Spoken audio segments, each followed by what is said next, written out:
Is this yours? She picked up something important to me in the library. That's how our relationship began. Just meeting at the same place made me happy. Soon, I found myself wanting to be with her every day. Despite being shy, I called her out. That day, at that place, I planned to tell her how I felt. But then, My name is Tom. I work for a toy company. As a kid, I dreamed of becoming a comic artist. The hero in my comics was always me. In my stories, I was always strong and cool. A hero who helped the weak, a figure of justice. That was my ideal self. In reality, I'm timid and uncool. I find it hard to talk to people, and making eye contact is very embarrassing. I'm the complete opposite. I hid behind my bangs and glasses, trying to make myself invisible. I avoided crowds and spent my time drawing comics. While drawing, I could feel like the cool hero of my own story. My parents wanted me to get a stable job instead of being a comic artist. Lacking the courage to oppose them, I decided to go to college as they wished. Since my parents didn't approve of my drawing, I went to the local library after school to study a bit and draw comics. At the library, I always sat in the same spot. A counter desk facing the window, the seat at the far end. One day, I rushed into the library and headed straight to that spot. But there was already a woman sitting there. She looked my age. I saw study guides on her desk, so she was also preparing for exams. Reluctantly, I sat at a different table. I spread out my study guides and my unfinished comic. I kept glancing at her, waiting for her to leave. Noticing my gaze, she glared at me and spoke. "Hey, do you need something from me?" "Oh, no, sorry." Her speaking to me made me nervous. "Aren't you the one who always sits here?" I was too embarrassed to respond and looked down, but she peered at my face. When I stayed silent, she pulled out a piece of paper from her bag. "Is this yours?" The paper had a familiar drawing. It was part of my comic. Embarrassed that she had seen it, I reached out to take it. But she quickly pulled it away. "What?" I thought she would mock me, laugh, and think I was weird. I wanted to run away.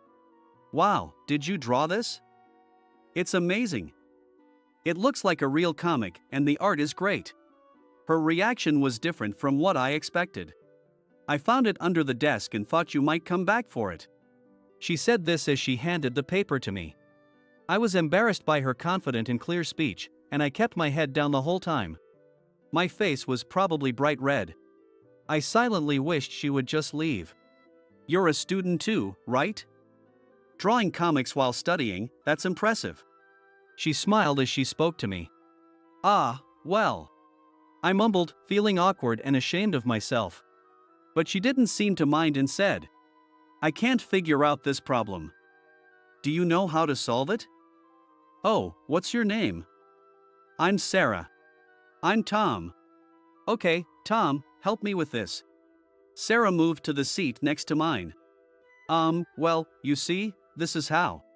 "I see. You're really smart." Sarah was always bright and unafraid, even from the first time we met.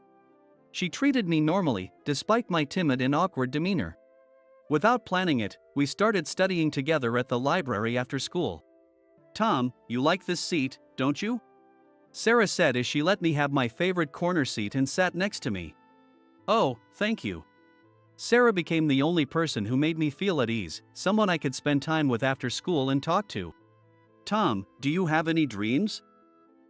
Dreams?" Sarah stopped studying and looked at me as she asked. "I want to start a company. My brother is in the hospital right now, and he's always playing mobile games. He often says he wishes there were games that didn't rely so much on in-game purchases. I want to make that dream come true for him." "Is your brother very ill?" "Yeah, kind of. He's been in and out of hospitals since we were kids." "So, what's your dream, Tom?" "My dream is to become a comic artist. I want to turn my characters into comics." "That's great. Let's work hard to achieve our dreams." She smiled warmly at me. Suddenly, she pulled out a hair tie from her bag, grabbed my bangs, and tied them up. "I've always been bothered by your bangs covering your eyes. Now, it's better, right?" Sarah looked at my tied-up bangs and tried to hold back her laughter, shaking her shoulders. What? What's so funny? Your bangs look like a little horn. What's that animal called? She made a puzzled face, trying to remember the name of the animal. I drew a picture of the animal in my notebook and handed it to her. Do you mean a unicorn? Yes. A unicorn! Sarah exclaimed with such joy that her voice echoed through the library. People around us started to look over, wondering what the commotion was about. Sarah, your voice is too loud. Sorry. Hey, can I keep this drawing? She looked at the unicorn drawing with delight. While we moderately kept up with our exam studies, we spent time sharing dreams and critiquing the comics I drew. She was the only peer with whom I could open up to. Spending time with her, I found myself feeling emotions I had never experienced before. I enjoyed being with her and felt comfortable around her. I started looking forward to seeing her the next day and the day after that. I began to feel that way. Maybe this is what love feels like. I realized this when she didn't show up at the library. We hadn't exchanged contact information or made any plans to meet, we just happened to sit at our usual seats and study. Even though I was too shy to speak to her, I started wanting to take our relationship beyond just meeting there. Hey, no matter what our results are, let's meet here to share them, okay? Yeah, that sounds good. I had decided to confess my feelings that day. On the day of our exam results, I was accepted into my first choice college. And I headed to the library to meet her with the intention of confessing for the first time.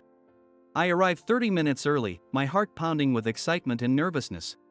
I was thrilled about getting accepted and anxious about what her response might be. I didn't imagine it would go perfectly. I was also worried that our friendship might end, but I felt I had to tell Sarah how I felt. However, she didn't show up even after the meeting time passed. After 30 minutes, then an hour, I realized this might be her answer.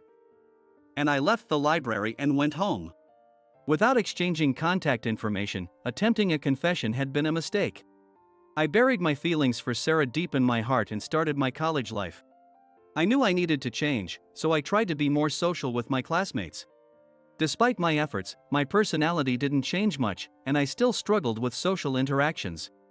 I continued drawing comics and entered competitions held by magazines multiple times, but I never won or even received feedback. In my third year of college, I made one last attempt, hoping to get a break. If this didn't work out, I would give up and start job hunting. That was my decision. Even though I submitted my best work, it didn't catch anyone's attention. I decided it was time to move on and got rid of all my drawings, determined to start anew. One day, I attended a job fair and listened to a presentation by a toy company.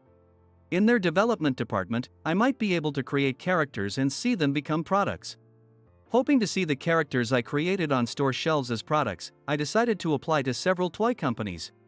Luckily, I received an offer from one of the companies I had listened to, and I became a working adult. Despite hoping for a position in the product development department, I was assigned to sales. I wasn't good at talking to people or making eye contact, so I doubted I could handle sales. I was filled with anxiety from the first day. Even though I wanted to run away, I couldn't quit for such a childish reason. My parents were thrilled that I had landed a regular job, given my background in drawing comics. I couldn't disappoint them by quitting. I learned the job from senior employees and visited clients. I was bad at talking and not good at conversations. I couldn't even come up with clever remarks. Naturally, my sales performance was poor, and my boss constantly scolded me. However, harboring hopes of eventually transferring to a different department, I tried my best. After a year, new employees joined under me. I could sense my boss's frustration as they easily outperformed me. Once again, the same person has the worst performance this month. Do you understand, Tom? My boss shouted my name in front of everyone. All I could do was apologize. Apologizing didn't change his mood. I knew it was my fault for not performing well. But every day, my boss would nag and vent his anger on me. Everyone, Tom is a bad example of a salesperson. Don't follow his lead.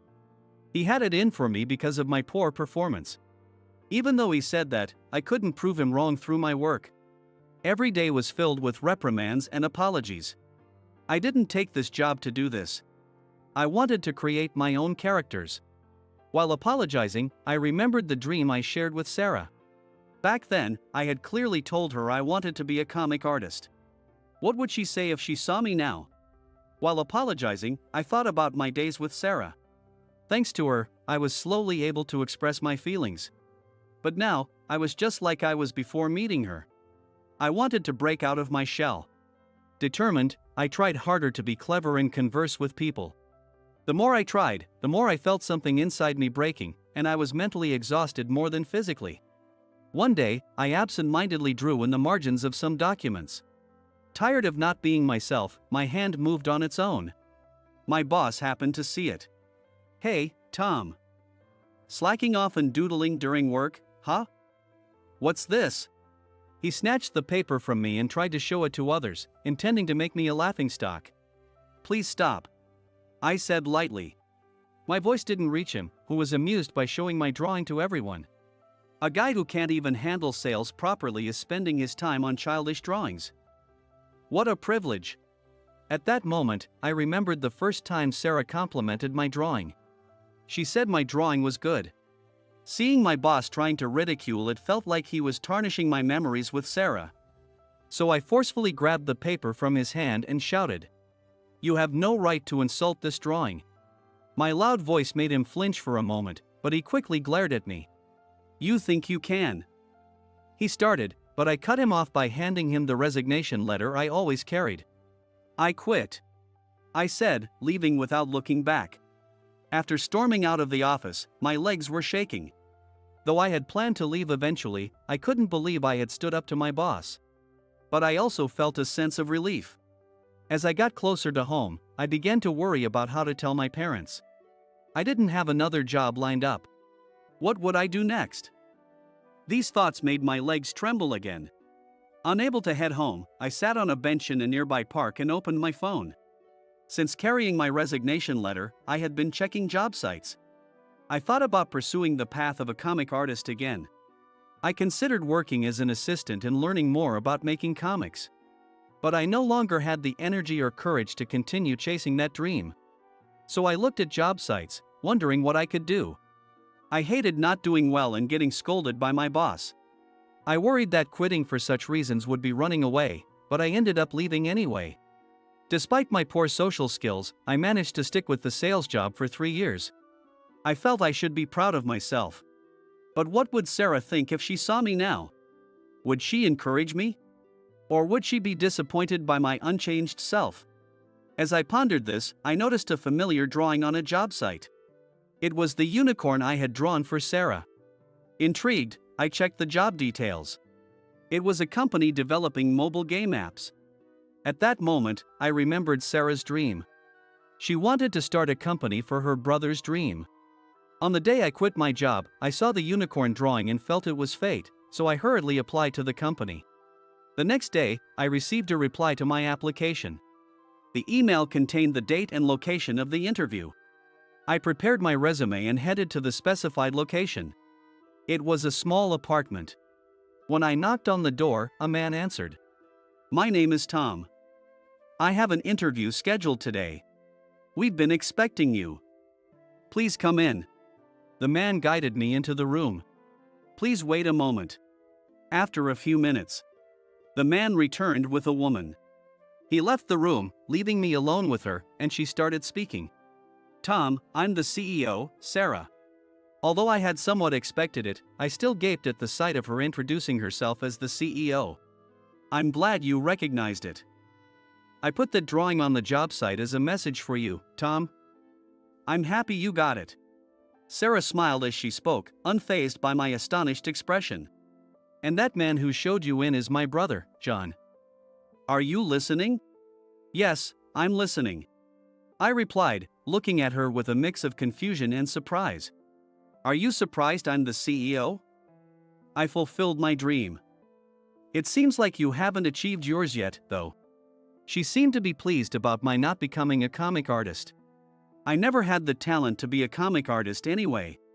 Oh, don't misunderstand me. I'm not laughing at your unfulfilled dream, I'm relieved. If you were a famous comic artist, You wouldn't be able to use your talents for us. So, let's develop exciting apps together. We need you. I've been waiting for you to find me. What? But you didn't show up at the library that day. I went to the library that day.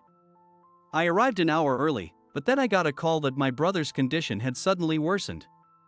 He pulled through. But by the time I realized it, more than 3 hours had passed.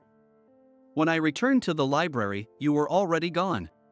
So if I had waited longer, we could have met that day. I felt disheartened by my quick decision to leave. If I had waited longer that day, I might not have had to take such a roundabout path. But you noticed my message, Tom. So, I want you to work with us here.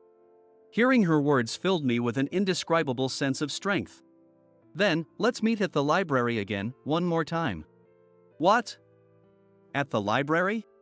I'll give you my answer then. I said, leaving the room. On the appointed day, I arrived at the library more than 30 minutes early. I was anxious about whether Sarah would show up today. However, she was already sitting in our usual spot. Were you here an hour early again? Yes, I was sitting here that day too. So, can you tell me now? Her words made my heart race. I had decided to say what I couldn't that day. Sarah, I like you. You didn't laugh at my drawings, you praised them. Talking to you made me feel like a different person. My feelings haven't changed since that day. When I said that, she looked down.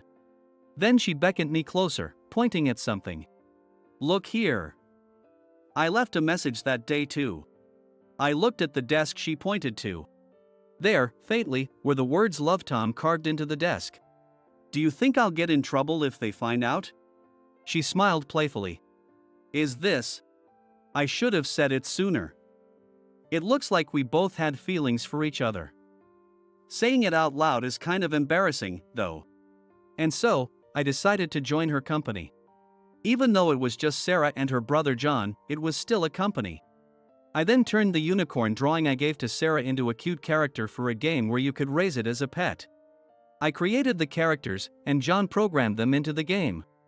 The company was just starting out, and the salary was low. But the excitement of seeing my characters come to life in a game was more rewarding. Besides, with Sarah by my side, I felt like I could achieve more than I ever had before.